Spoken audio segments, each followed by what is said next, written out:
আপনাদেরকে ধন্যবাদ। আপনারা যেভাবে গতকাল থেকে সাংবাদিক ভাই বোনেরা যেভাবে পাশে দাঁড়িয়েছেন এবং যেভাবে যে কোনো মেসেজ আমরা দেখলাম আপনাদের কারণেই বাচ্চা খুঁজে পেয়েছে এক মা। তার সে হৃদয় বিদারক কান্না, সে তার বাচ্চা খুঁজে পেয়েছে, বাবা তার বাচ্চা খুঁজে পেয়েছে, আমাদের প্রথম আলো পত্রিকার এক সিনিয়র সাংবাদিক তার বাচ্চাকে খুঁজে পেয়েছে।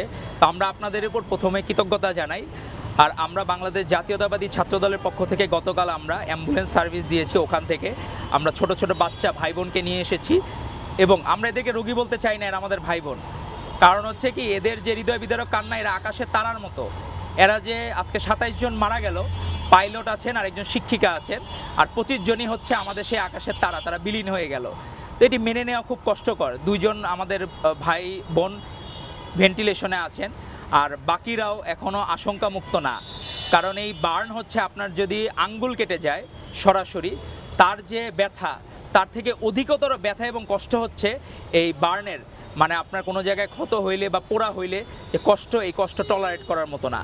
আমরা অনেক সংগঠনকে দেখেছি তারা পাশে দাঁড়িয়েছেন। আমাদের ভারপ্রাপ্ত চেয়ারম্যান জনাব তারেক রহমান গতকাল পেশাজীবীদের একটি শহীদ পরিবারদের নিয়ে প্রোগ্রাম ছিল, সেটি উনি সংক্ষেপ করেছেন। শুধুমাত্র আমাদেরকে বলেছেন সকলকে পাশে দাঁড়ানোর জন্য। বিএমপি সহ আপামর জনগোষ্ঠী সকলে পাশে দাঁড়িয়েছে। এখন সমস্যা হয়েছে যে আমরা যদি ওয়েল অর্গানাইজড ওয়েতে জিনিসগুলো না করতে পারি, সেখানে বিড়ম্বনা বেশি হয়। আমরা যদি ওই জায়গা থেকেই সর্ট আউট করতে পারতাম যে ওই জায়গাগুলোয় ডাক্তার সিনিয়র চিকিৎসকদেরকে ঢোকার, আর্মি অনেকটা ওই জায়গাতে রেস্কিউ করতেছে, কিন্তু অনেক বাচ্চা আছে যার মাইল্ড ইনজুরি, তাকে আমরা পার্শ্ববর্তী জায়গায় কিন্তু ট্রিটমেন্ট করাতে পারি। কিন্তু যখন একটা ধারণা হইলো বার্নে সব হবে, উত্তরা থেকে আসা, আমরা ধরেন অ্যাম্বুলেন্সে যাদেরকে আনতে পারছি, অন্য স্বাভাবিক গাড়িতে তাদের একটু ডিলে হয়ে গেছে। তো আমার মনে হয় পরবর্তীতে আল্লাহ না করুক এ ধরনের কোনো ঘটনা ঘটলে আমরা যাতে এগুলো কন্ট্রোল করতে পারি। আরেকটি বিষয় আপনাদের উদ্দেশ্যে বলতে চাই, আমাদের যে শিক্ষিকা মারা গেছেন, আমাদের বোন, সেনাবাহিনী বলেছে তার কারণে 15 থেকে 20 জন বাচ্চা বেঁচে গেছেন।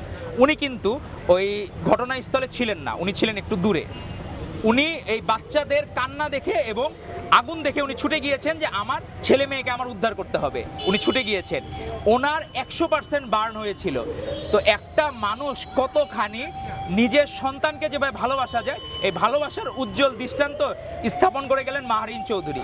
এবং তার আরেকটি পরিচয় আছে, উনি হচ্ছে তারেক রহমানের বোন। তো এই পরিবার কোনোদিন কিন্তু তিনি বলেন নাই যে আমি তারেক রহমান বোন, কোনো জায়গায় প্রচারও করেন নাই। এবং তারেক রহমানও গতকালও তার বক্তব্যে একবারও বলেন নাই, বা এখানে যে ডাক্তার, আমরা বিএনপিপন্থী চিকিৎসক, আলাদা করে বলেন নাই আমার বোনের জন্য এক্সট্রা কেয়ার করো। কারণ বেগম খালেদা জিয়া যেটি বিশ্বাস করেন সারা বাংলাদেশই তার পরিবার, আমাদের ভারপ্রাপ্ত চেয়ারম্যানও বিশ্বাস করেন সারা বাংলাদেশই তার পরিবার। আলাদা করে তার কোনো বোন নাই, আলাদা করে তার কোনো ছেলে মেয়ে নাই, সবাই তার ছেলে মেয়ে, সবাই তার সন্তান। এই পাইলট ভাইটির জন্য উনি তারেক রহমান তাকে ভাই হিসেবে মনে করেন। তো বাংলাদেশের মানুষ যে আসলে দৃশ্যের অবতারণা করলো, এটি খুব হৃদয় বিদারক। আমরা ভবিষ্যতে প্রত্যাশা করব সকলের যাতে একটা প্রপার ওয়ে থাকে কিভাবে ম্যানেজ করবে। দুর্যোগ ব্যবস্থাপনা একটা আলাদা মিনিস্ট্রি আছে, কিন্তু তারা জানে না কিভাবে কোনো দুর্যোগ কন্ট্রোল করবে। তো এই জায়গাগুলো আমাদের আফসোসের বিষয়। আমাদের মনে হয় রন্ধ্রে রন্ধ্রে ফ্যাসিবাদ যেরকম একদম মাকাল ফল বানিয়ে দিয়েছে, আমাদের প্রত্যেকটা জায়গায় মাকাল ফল, প্রত্যেকটা সেক্টরে। এই মাকাল ফলগুলো যাতে আর না থাকে, সত্যিকার অর্থেই যাতে আন্তরিকভাবে। গতকাল বাচ্চাদের ওইখানেও যেয়ে দেখলাম অনেক উৎসুক জনতা বাচ্চাদেরকে উদ্ধার করার বদলে ভিডিও করছে। তো আমার কাছে মনে হয় এই দৃশ্য আমরা দেখতে চাই না।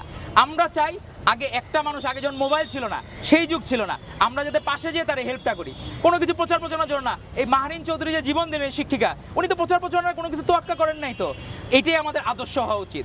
আমাদের হাদিসেও আছে যে একটা মানুষের জীবন বাঁচানো হচ্ছে গোটা মানব জাতির জীবন বাঁচানো।